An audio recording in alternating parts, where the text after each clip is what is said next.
In northern Burma, on the road to China, is the strategic Jap-held city of Myitkyina. 2 miles to its south is Myitkyina airstrip, key to the capture of this stronghold. United States transports and gliders head for the field taken just hours before by Chinese and American troops. Aboard these big ships, Chinese reinforcements and American airborne engineers ride together with tractors and other air base equipment. Below is the rough shell and bomb-pocked Myitkyina strip, still under enemy fire, where the heavily loaded gliders must land.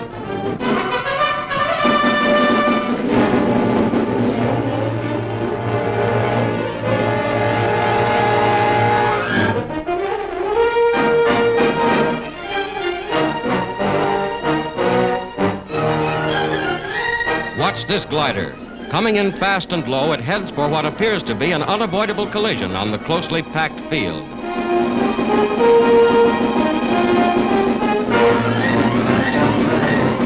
The gliders unload. Some of these troops will stay to guard and recondition the airstrip, but most will push on to take the city of Myitkyina.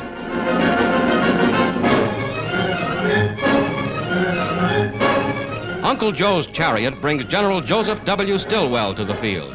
He confers with General Frank Merrill, whose marauders took the Myitkyina strip after an epic 25-day mountain march through Jap line. Our planes, some of them wrecked in landing, dot the airbase.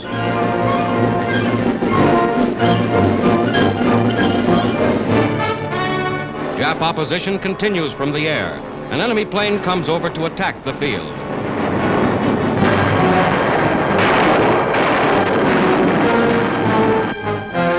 Here in the jungle, Lieutenant Colonel Seagrave, famed Burma surgeon, has set up a hospital.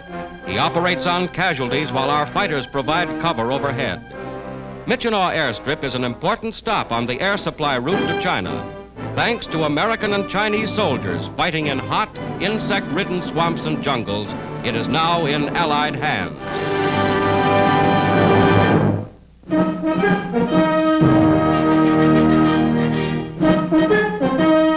American servicewomen, having completed a period of active service in Italy, see ancient Egypt while en route to duty in the Middle East. At a canteen established by the Cairo Police Department, they find a bit of home.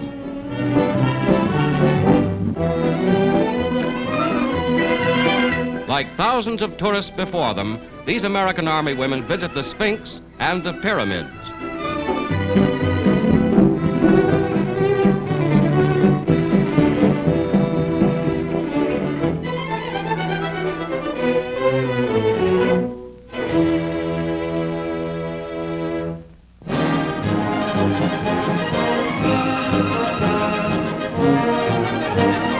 On July 3rd, General Dwight D. Eisenhower, Supreme Allied Invasion Commander, once more visits American troops in Normandy. With Lieutenant General Omar Bradley, United States Ground Commander, and Major Witch of the 79th Division, he tours units and division commands. Eisenhower journeys to talk with Major General Lightning Joe Collins on the outskirts of Cherbourg. Next day, shells are stacked high. At exactly noon, in observance of July 4th, America's Independence Day, every United States gun in Normandy will send a shell crashing into the enemy. General Bradley will fire one of the long toms.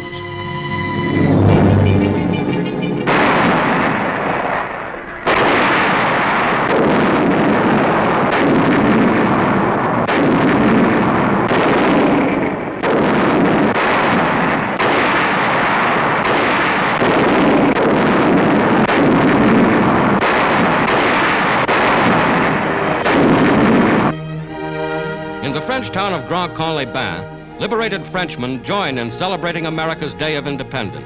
The stars and stripes and the French tricolor go up side by side. Trained by their schoolmaster, the children of the village join in singing America.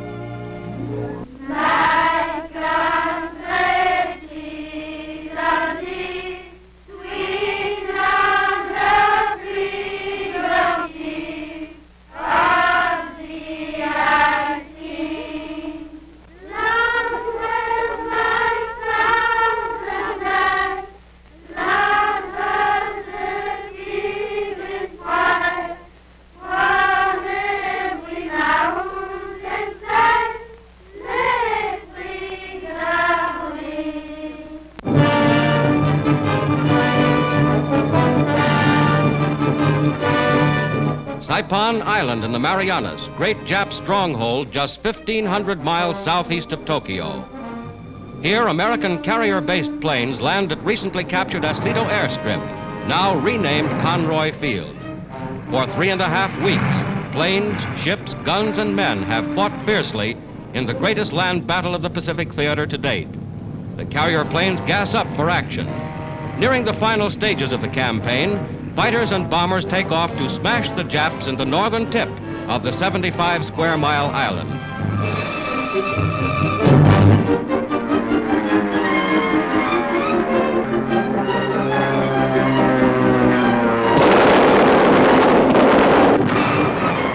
Smoke billows from a Jap ammunition dump hit by our bombs.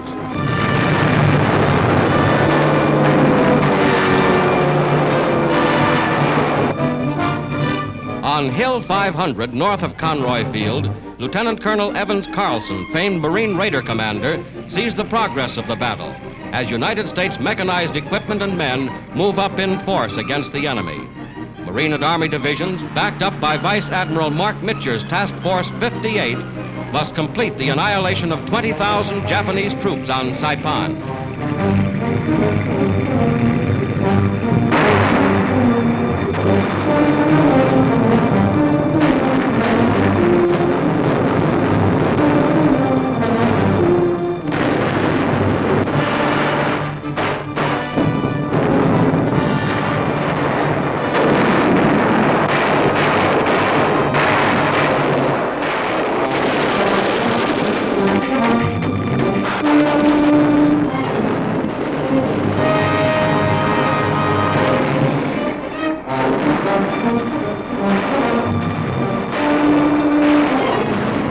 Mortar shells to be dumped on deeply entrenched Japs, fighting back from pillboxes and steel-doored caves on the island.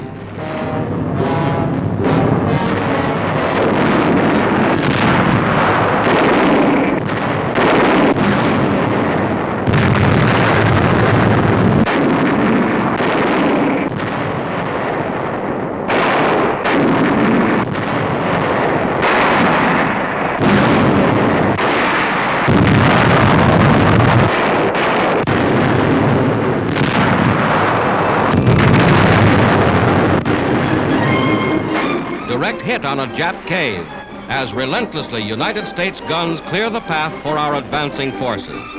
In the battle for Saipan, 2,360 Americans were killed. For the Japs, there were 19,000 dead in this action.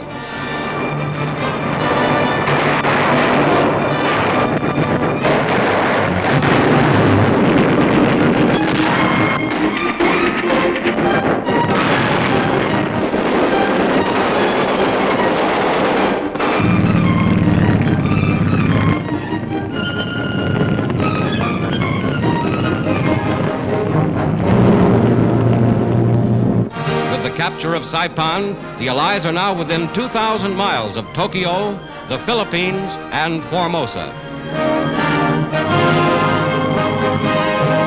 Typical of the Marines and soldiers who won one of the war's great victories at Saipan, these Yanks have demonstrated once again that as individuals and as combat units, they are more than a match for the Japs.